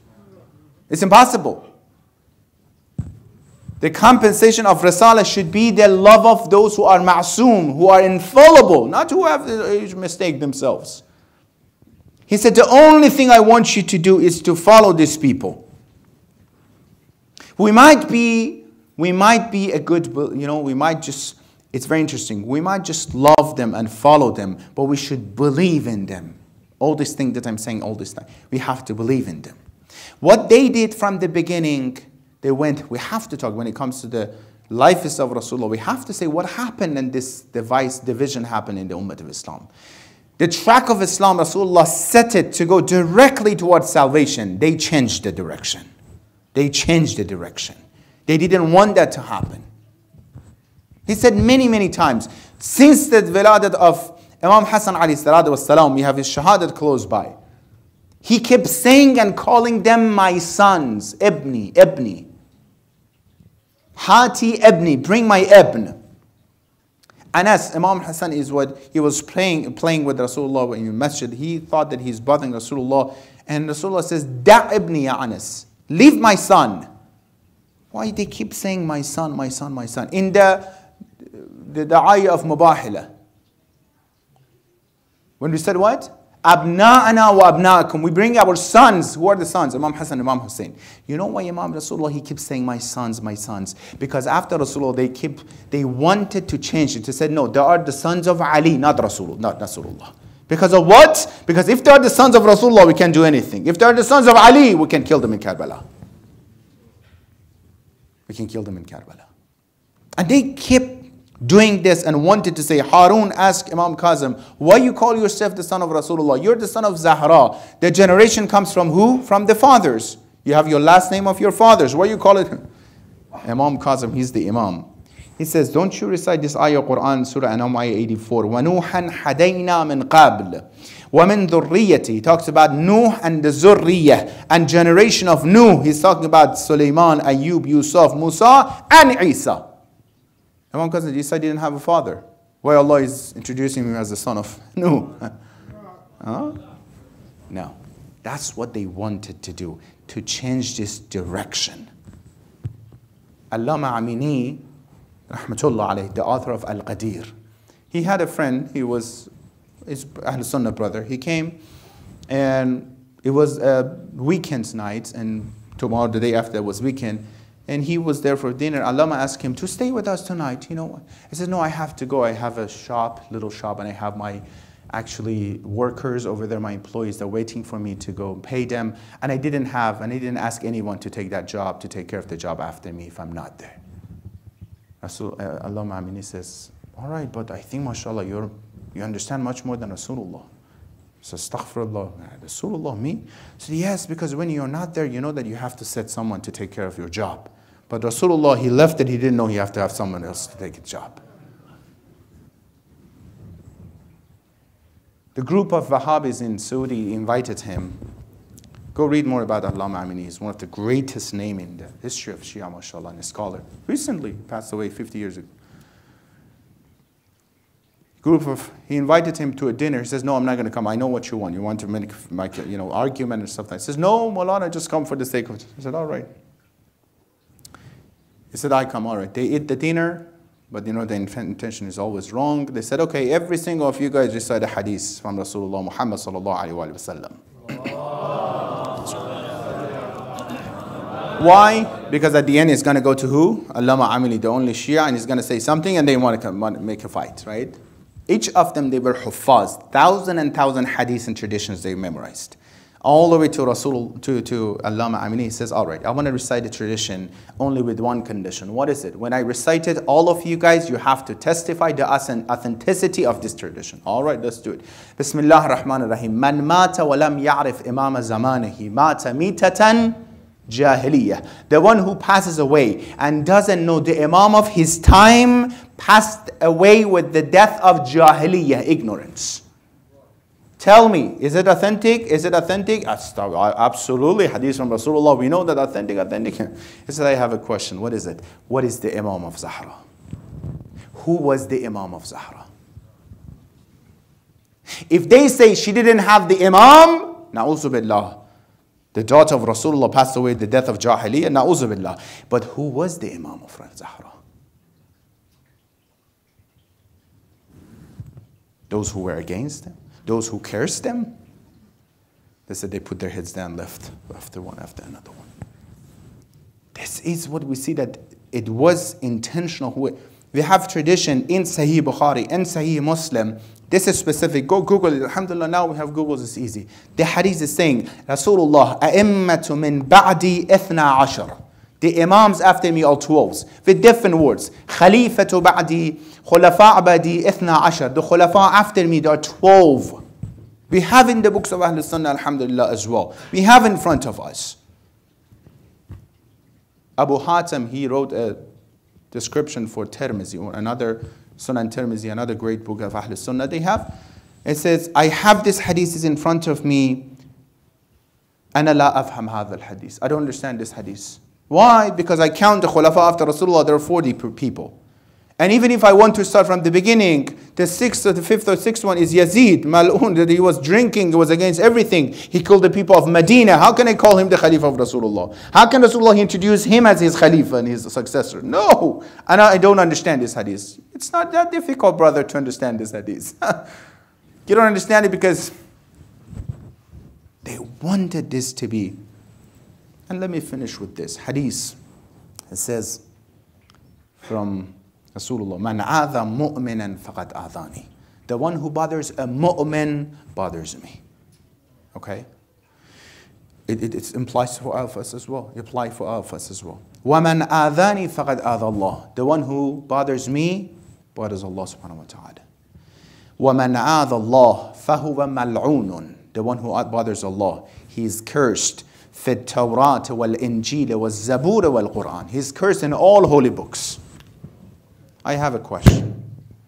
Those who occupied Rasulullah, or occupied the rights of Amir al-Mu'mineen, those who killed Imam Hassan, those who killed Imam Hussein in Karbala, Sayyiday Shabab Ahl al-Jannah, that Imam Hussein, they go on the back of Rasulullah and they play with Rasulullah. Did they bother Rasulullah or not? Alright, you finish this story then yourself. Those who killed killed the Imam, Sayyid Zahra Sallallahu Alaiha, did they bother Rasulullah or not? Fatima tu bad'atu minni. Then you end the story yourself.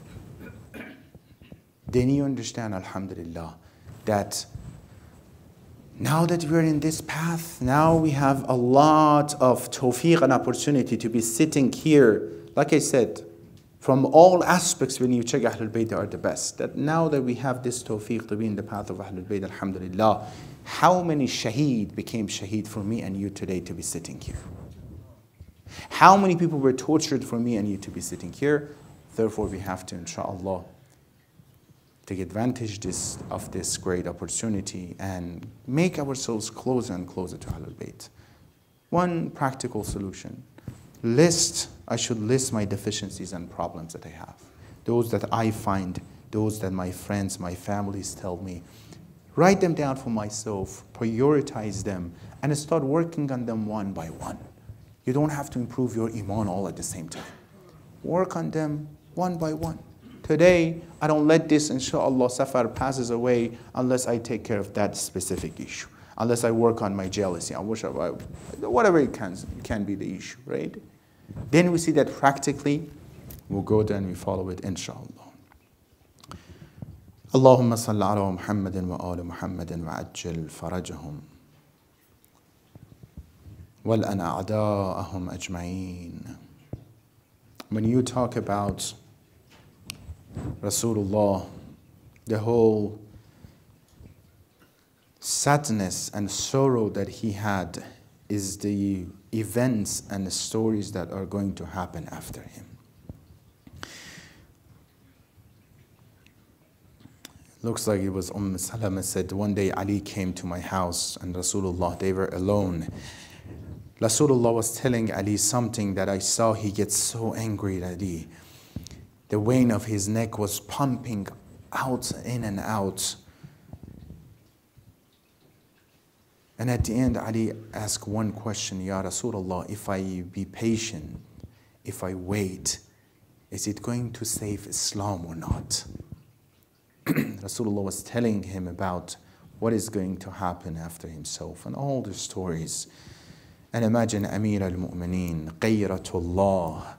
He sees his wives in the alleys of Medina and how he has to be patient.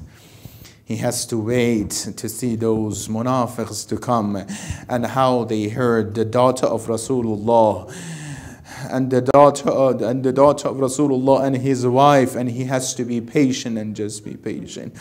If you want to see why Ashura happened, you have to find it in Fatimiyya. The reason that Ashura happened is because of Fatimiyya. The reason they killed the 6-month-old baby of Hussein Ali Asghar is because they killed Mohsen 6-month-old behind the door and the wall.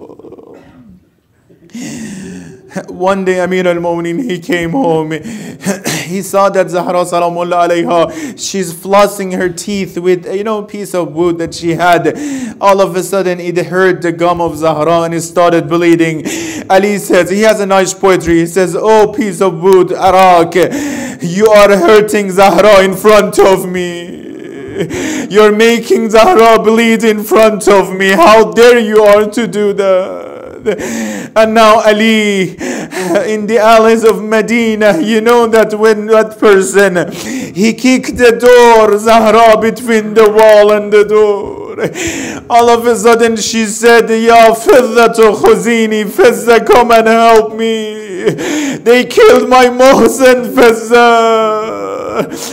Ya Allah, Zahra salamullah alayha, Imam Hassan is next to her. You know that, let me say something. It is my own understanding. Well, someone is knocking on the door. Usually your children come, after you to see who is behind us. Ahlul Bayt, Imam Hassan and Hussein and Zainab and Kulsum, they are very little. When mom went behind the door, inshallah, they didn't go after mom to see what happened. But he was Imam Hassan, he was in the alley. When that Mal'oon, he slapped the face of Zahra, Imam saw it. Imam saw what they did to him. That is the reason that I said Karbala happened. That is the reason that Ashura happened. Zainab salamullah alayha, she's young, probably 4 or 5 years old at that time. Zahra salamullah alayha told her, Zainab, I'm not gonna be in Karbala. Take this shirt, give it to your brother when he needs. It was towards the shahadat of Hussein when he came and says, oh sister Zainab, bring me the shirt that my mother gave you. Why? Because these mal'oons, they will take out everything. They will steal everything from me. And maybe they will take care of this and will not take it away from me. Yes, Hussein. You know, they even took the ring from the hand of Hussein. Oh, they couldn't take the ring. They took it with the finger. السلام عليك يا أبا عبد الله وعلى الأرواح التي حلت بفنائك عليك مني سلام الله أبدا ما بقيت وبقي الليل والنهار ولا جعله الله آخر العهد مني لزيارتكم. Let's go to بين الحرمين and sing salam. Assalamu ala al-Husain. All together, mashallah. وعلى علي بن وعلى أولاد وعلى ألا لعنة الله على القوم الظالمين وسيعلم الذين ظلموا أي منقلب ينقلبون. اللهم عجل وليك الفرج والعافية والنصر ومد في عمره الشريف وزين الأرض بطول بقائه واجعلنا من أعوانه وأنصاره وشيعته. يا رحمن يا رحيم ثبت قلوبنا على دينك. Ya Allah, بحق الزهراء, hasten the dhuhr of her son Imam Mahdi. Ya Allah, give us tawfiq and opportunity to be among the true followers of our Imam. Help our youth, make them successful in dunya wal akhirah. Do not let anyone from our generations to be against the path of Ahlul Bayt. Ya Allah, Ya Rahman, Ya Rahim, anyone in this world that have niyyah, they have hajat, they have requests. Ya Allah, for the sake of Ahlul Bayt, give them all their hajat. Ya Allah, Ya Rahman, Ya Rahim, brothers and sisters, my respected brothers and sisters in this Majlis, the adornment of the Majlis of Rasulullah. Ya Allah, give them all khair hajat they have. Ya Allah, Ya Rahman, Ya Rahim, those who are intentionally hurt Islam, send their evil back to themselves. Ya Allah, Ya Rahman, Ya Rahim, we ask you, anyone, brothers and sisters, if they're sick, cure them all at this moment. Those who passed away, send the thawab and reward out of this Majlis to their soul. Rahim Allah man yaqra'u al-Fatihata ma salawat.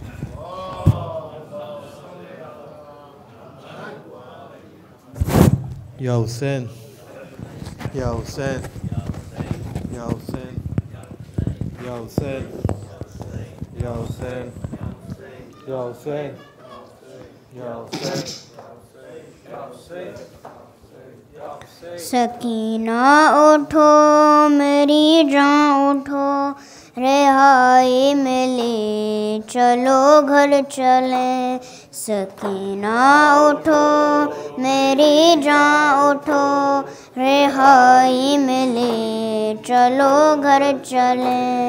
ये करती थी माँ लहद पर बुका मेरी लाडली चलो घर चले. सकीना उठो रिहाई मिली चलो घर चले. यहाँ से चलो चले करबला वहीं पर तुम्हें मिलेंगे चचा. सितम जो हुए बताना उन्हें दिखाना उन्हें ये कुर्ता जला. चचा जान को दिखाना जरा रेदा खूं भरे चलो घर चले. सकीना उठो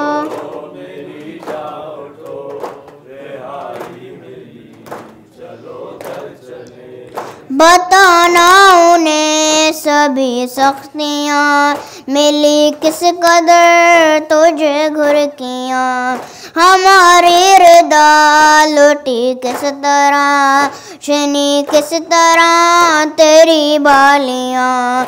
बताना उन्हें बुझी किस तरह तेरी तशनगी, चलो घर चले सकीना उठो, रिहाई मिली चलो घर चले। पेदर से मिलो तो दिल जोए हो, बताना उन्हें बहुत रोई हो। कसम लो अगर तुम्हारे बिना सकीना कभी कहीं सोई हो, लहद बाप की मिले जब तुझे तू कहना यही, चलो घर चले सकीना उठो,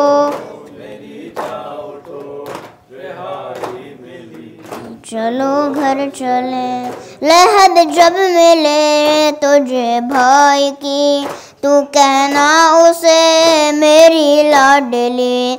रिहाई मिली हमें कैद से, हमें अब नहीं अजियत कोई, मेरी बेजुबान उठो घर चले।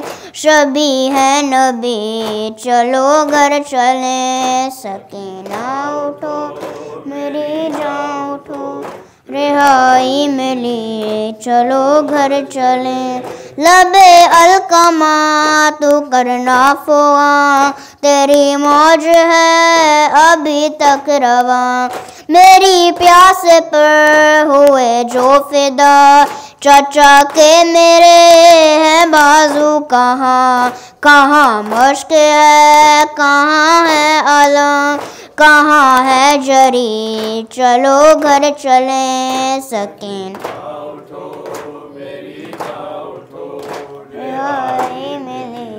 चलो घर चले। सरे कैद गाम तेरी हर घड़ी, लबों पर बुका फकत थी यही। सितम घर का डर मेरे दिल में है, यहाँ नींद क्या मुझे आएगी।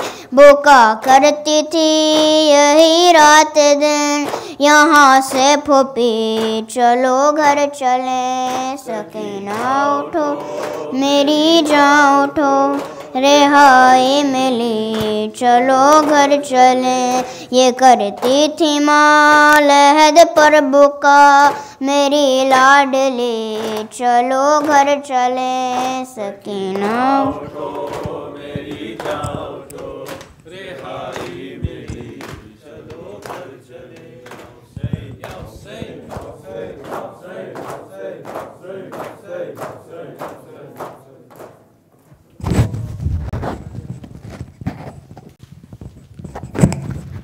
सल्लल्लाहु अलैहि या रसूलल्लाह, सल्लल्लाहु अलैहि या हबीबल्लाह, अस्सलामु अलैहि या अमीरुल मोमिनीन व या वसी रसूल रब्बिल आलमीन, अस्सलामु अलैहि या फातिमत ज़हरा सय्यदत निसाल आलमीन, अस्सलामु अलैहि या अबा मुहम्मद या हसन इब्न अली अय्युहल मज़लूम, अस्सलामु अलैहि या हुसैन इब्न अली अय्युहश शहीद बिकरबला व अला तिस्अतिल मासूमीन मिन वल्दिक, सल्लल्लाहु अलैहि या साहिब ज़मान या इमाम अल-इंस वल जान या शरीक अल-कुरआन, अल-अमान मिन फितन ज़मान व रहमतुल्लाहि व बरकातुहु। सलवात। अल्लाहुम्मा सल्लि अला मुहम्मद।